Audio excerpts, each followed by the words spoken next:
ദൈവം തന്നതല്ലാതൊന്നും ഇല്ല എൻ്റെ ജീവിതത്തിൽ, ദൈവത്തിൻ്റെ ദാനമത്രേ. ഇത് ഇന്നലെ പ്രസവിച്ചാണ് ഈ ആട്. നമുക്ക് വയ്യ കിടക്കുക. ഇന്നലെ വൈകുന്നേരം ആയപ്പോ പ്രസവിച്ചതാ. 3 പെൺകുട്ടികളുണ്ട്. ആദ്യത്തെ പ്രസവമാണ്. എൻ്റെ ചെല്ല ഉണ്ടല്ലോ, വലിയ ആടിന്റെ മോളാ ഇവള് പ്രസവിച്ച് 3 പെൺകുട്ടികള്. ഇവക്ക് രാവിലെ ഇന്നലെ പ്രസവിച്ചപ്പോ തൊട്ട് ഇവള് നടക്കത്തില്ലായിരുന്നു കേട്ടോ. ഏതായാലും ഇച്ചിരി ക്ഷീണമൊക്കെ മാറി ഇവക്ക് നടക്കാൻ ഇച്ചിരി ബുദ്ധിമുട്ടുണ്ടായിരുന്നു. അവസാനം വന്നതാ ഇവള്. 5:30 ആയപ്പം തള്ള പ്രസവിച്ച്. പിന്നെ ഞാൻ വിചാരിച്ച് 2 കുട്ടികളെ ഉള്ളന്ന്. പിന്നെ 8:30 ആയപ്പം, രാത്രി 8:30 ആയപ്പോ ഇവളെയും കൂടെ പ്രസവിച്ചു. അപ്പൊ അവൾക്ക് ഇച്ചിരി ക്ഷീണമൊക്കെ ഉണ്ടായിരുന്നു. ഏതായാലും ഇപ്പം രാവിലെ എഴുന്നേറ്റ് നടന്നു തുടങ്ങി. 3 പെൺകുട്ടികള്. ഇവിടെ ഒറ്റയുണ്ട്, അവക്ക് 3 പെൺകുട്ടികള്. ഇവിടെ തള്ള ചെല്ല പ്രസവിച്ചു. അവക്ക് 3 കുട്ടികളെ, 2 മുട്ടനും 1 പെണ്ണും. എന്തായാലും ക്ഷീണമൊക്കെ മാറി രാവിലെ ഞാൻ വെള്ളമൊക്കെ ചൂടാക്കി വന്ന് ചെറുതായിട്ടൊന്ന് കുളിപ്പിച്ചു. അവക്ക് വെള്ളമൊക്കെ കൊടുത്ത് ഇങ്ങനെ നല്ല ഉഷാറൊക്കെ ആയിട്ട് ഇങ്ങനെ ഇരിക്കുന്നു. മക്കളെയൊക്കെ നോക്കിക്കണ്ട് ഇങ്ങനെ കിടക്കുക. ഇത് ചെല്ലയുടെ ആദ്യം പ്രസവിച്ച മോളാ, ചെല്ലയുടെ മോളാ. ഇത് കഴിഞ്ഞ ആഴ്ചയാ പ്രസവിച്ചത്. ഇവിടെ കുട്ടികളാ 3 എണ്ണം. അത് 3 പെൺകുട്ടികളാ. 3 പേര് ഒരുപോണൊക്കെ ഇരിക്കുമോ, ഒന്നിനൊന്നിനെ കണ്ടുപിടിക്കാൻ പറ്റത്തില്ല. അതുപോണൊക്കെ ഇവരെ 3 പേരുടെയും തുള്ളി ഒരുപോണൊക്കെ. മറ്റേത് ഇച്ചിരിയൊക്കെ വ്യത്യാസമുണ്ട്. ഇവർക്ക് 3 പേർക്ക് കൂടെ മിടുക്കുള്ളവര് മുന്നേ പാല് കുടിക്കും. പാല്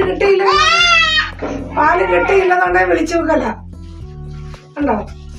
സാമർത്ഥ്യമുള്ളവര് മുന്നേ കുടിക്കും. ഇവർക്ക്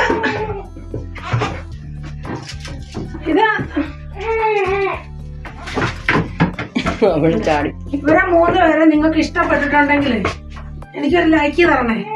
ഇവരെ 3 പേരെ കൂടെ ഇഷ്ടപ്പെട്ടിട്ടുണ്ടെങ്കിൽ ഒരു ലൈക്ക്, ഒരു ഷെയർ, ഒരു സബ്സ്ക്രൈബ്, കമന്റ് പറയണേ. എന്റെ വീഡിയോ ഇഷ്ടപ്പെട്ടിട്ടുണ്ടെങ്കിൽ ലൈക്ക് ചെയ്യണം. 3 പേര് ഒരുപോണൊക്കെ ഇരിക്കണം. അമ്മച്ചിയുടെ പൊന്നുമോന്. അമ്മച്ചിക്ക് വെള്ളമൊക്കെ കുടിച്ച് ഉഷാറായി നിൽക്കുക. രാവിലെ എല്ലാരെയും കുളിപ്പിച്ചു. അമ്മച്ചിയെ ചൂടുവെള്ളത്തിൽ കുളിപ്പിച്ചു. 1 ആഴ്ച ആയി അമ്മച്ചി പറ്റിട്ട്. മറ്റവർ ഇന്നലെ പ്രസവിച്ചത്. തള്ള പ്രസവിച്ചിട്ട് 3 മാസമായി. എല്ലാരെയും നോക്കാനുള്ള കൃപ ദൈവം തരണേന്ന് എല്ലാവരുടെയും പ്രാർത്ഥനയെ പ്രതീക്ഷിക്കുന്നു. ബൈ. ഉണക്കാണ്. ഇപ്പൊ തീറ്റയൊന്നും എങ്ങും ഇല്ല. പച്ചല എല്ലാം ഉണങ്ങി. ഇനി ഇച്ചിരി എവിടുന്നേലൊക്കെ പറിച്ചോണ്ട് വരണം. ഇനി എനിക്കിത് ഭയങ്കര സന്തോഷമാണ് കേട്ടോ. നമുക്ക് ടെൻഷൻ എല്ലാം മറന്നു കിട്ടും. ഇവരെ പൊന്നോമനകളെ ഒന്ന് നോക്കുന്നതൊക്കെ നല്ലതാ കേട്ടോ. അതുമല്ല നമുക്ക് ഇവരെ നോക്കാൻ ഒരു മനസ്സൂടെ വേണം. ഇവിടെ ഈ ആടിനെയൊക്കെ നമുക്കൊന്ന് വളർത്താനൊക്കെ ഒരു മനസ്സ് വേണം കേട്ടോ.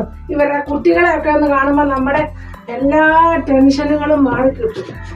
പൊന്നോമനകള് നമ്മുടെ മുത്തുമണികളാ എല്ലാം. 7 മുത്തുമണികളുണ്ട് എനിക്ക്. 7 പെണ്ണുങ്ങള്, 2 മുട്ടന്മാര്. 3 പേരും പ്രസവിച്ച് 3 പേർക്കും 3 പേര് വെച്ച്. ഞാൻ 8-9 മാസം ആയതേ ഉള്ളൂ.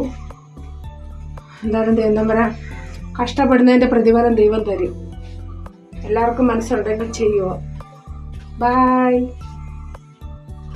എൻ്റെ ഈ വീഡിയോ നിങ്ങൾക്ക് എല്ലാവർക്കും ഇഷ്ടപ്പെട്ടിട്ടുണ്ടെങ്കിൽ ലൈക്ക് ചെയ്യണം, ഷെയർ ചെയ്യണം, സബ്സ്ക്രൈബ് ചെയ്യണം. Okay, thank you. കമന്റ് പറയണേ.